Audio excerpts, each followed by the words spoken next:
Halo semuanya, selamat datang di Bedah Insight kita kali ini.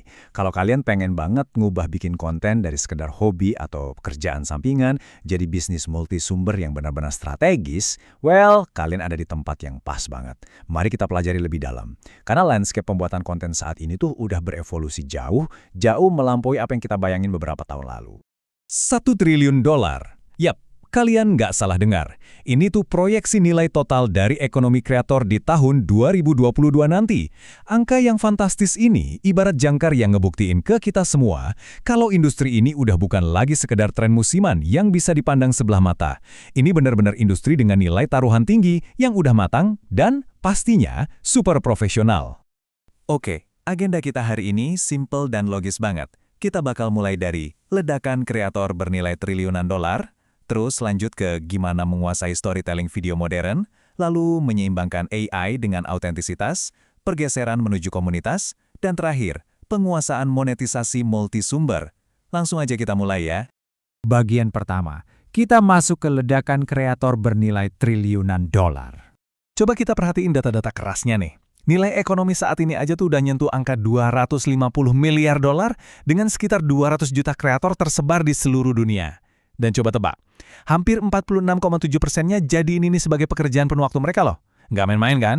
Nah kalau kita ngomongin Indonesia spesifik, sekarang ada sekitar 12 juta kreator yang bisa ngasilin sampai 1 juta konten tiap bulannya. Gila kan? Ini benar-benar produktivitas yang luar biasa dan bukti nyata betapa profesionalnya industri ini sekarang.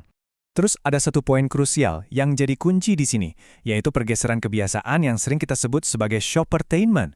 Ibaratnya nih, ini tuh perpaduan super mulus antara konten edukasi, hiburan, dan belanja. Konsumen sekarang tuh udah beda. Mereka nggak lagi asal pencet tombol beli cuma karena impulsif. Mereka beli karena ngerasa terhubung sama ceritanya. Konsep inilah yang bikin ledakan luar biasa, di mana khusus untuk wilayah Asia Pasifik aja diprediksi bakal ngeraup nilai sampai $1,1 triliun dari model ini di tahun 2025 nanti. Lanjut ke bagian kedua, kita bahas gimana menguasai storytelling video modern.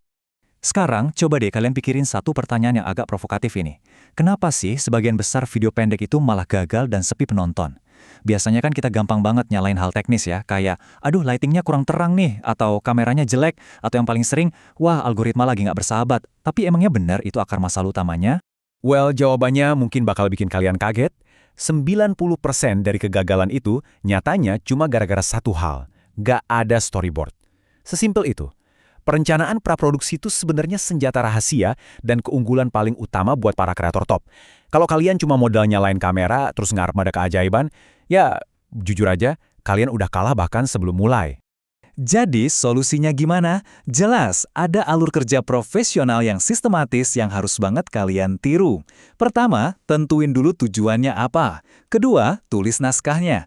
Ketiga, pecah naskah itu jadi adegan demi adegan yang durasinya cuma beberapa detik.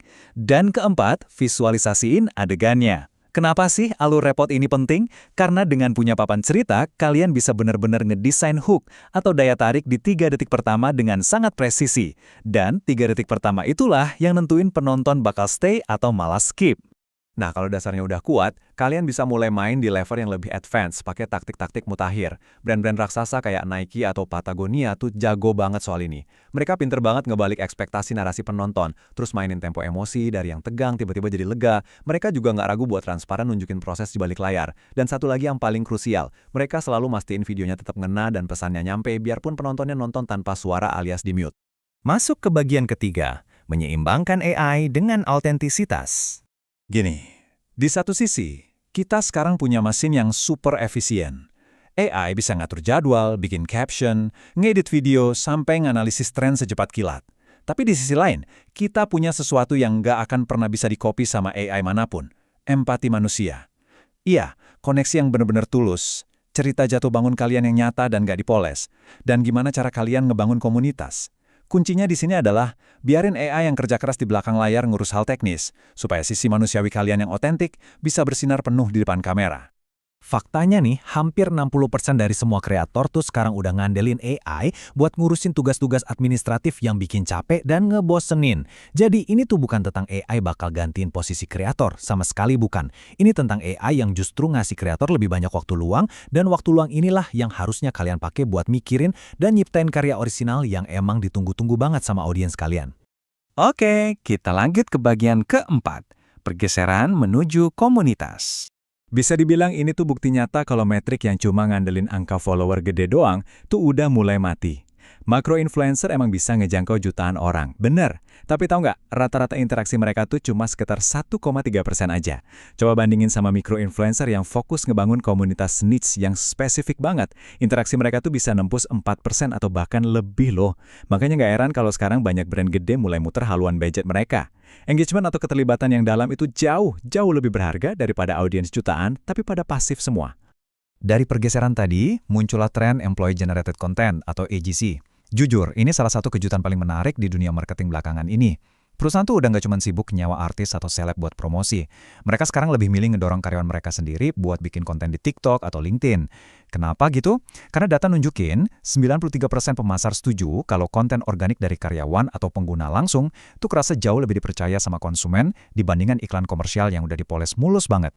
Hal ini ngebawa kita ke pergeseran strategi bisnis yang gede banget. Dulu kan trennya bikin brand sendiri dari nol ya, atau model berbasis kreator. Kedengerannya keren, tapi prakteknya itu penuh sama mimpi buruk ngurusin operasional dan logistik sendirian. Nah, sekarang banyak inovator pinter yang beralih ke model co-kreasi. Jadi mereka manfaatin pengaruh dan komunitas mereka buat kolaborasi sama brand yang emang udah mapan. Simpelnya, kalian bawa visi sama audiensnya, terus si brand yang nyediain pabrik sama ngurus distribusinya. Bener-bener cara kolaborasi yang jenius dan bebas stres kan? Dan sekarang, kita sampai di bagian kelima, sekaligus yang paling penting, penguasaan monetisasi multisumber. Ada satu fakta yang lumayan nampar nih. Cuma 4% kreator yang bisa ngeraup penghasilan lebih dari $100.000 per tahun. Ini harusnya jadi pengingat keras buat kita semua. Kalau strategi kalian selama ini cuma bikin video, terus berdoa supaya viral dan dapat remah-remah pendapatan dari platform, well, kalian tuh lagi main judi. Kreator elit tuh nggak main judi. Mereka benar-benar ngerancang pondasi pendapatan mereka supaya kokoh dan nggak gampang goyah. Terus, rahasianya kreator-kreator top ini apa dong? Mereka tuh pakai yang namanya kerangka kerja diversifikasi. Gini cara mainnya, 40% penghasilan mereka dikunci dari sumber utama yang gampang diprediksi, kayak langganan. Terus 30%-nya datang dari program afiliasi atau mitra. Nah, 20% lagi dapat dari sumber tersier kayak jualan produk digital, dan yang nggak boleh ketinggalan, mereka selalu nyisihin 10% buat hal-hal yang sifatnya eksperimental. Kenapa harus dipecah gini? Ya supaya kalau besok tiba-tiba algoritma berubah total, bisnis mereka tetap aman dan jalan terus. Gimana sih praktik nyatanya di tahun 2025 nanti? Kalian bisa banget mulai terapin langganan berjenjang buat audiens paling loyal. Atau coba jual produk digital, bikin kursus online, atau bahkan bikin komunitas privat berbayar di platform kayak Discord. Tapi, dengerin ya, inti dari semua ini adalah kalian harus benar-benar memiliki audiens kalian. Kalian nggak akan pernah bisa ngontrol platform media sosial, tapi kalian punya kontrol penuh atas daftar kontak dan email pelanggan kalian. Nah, disitulah kekayaannya sebenarnya.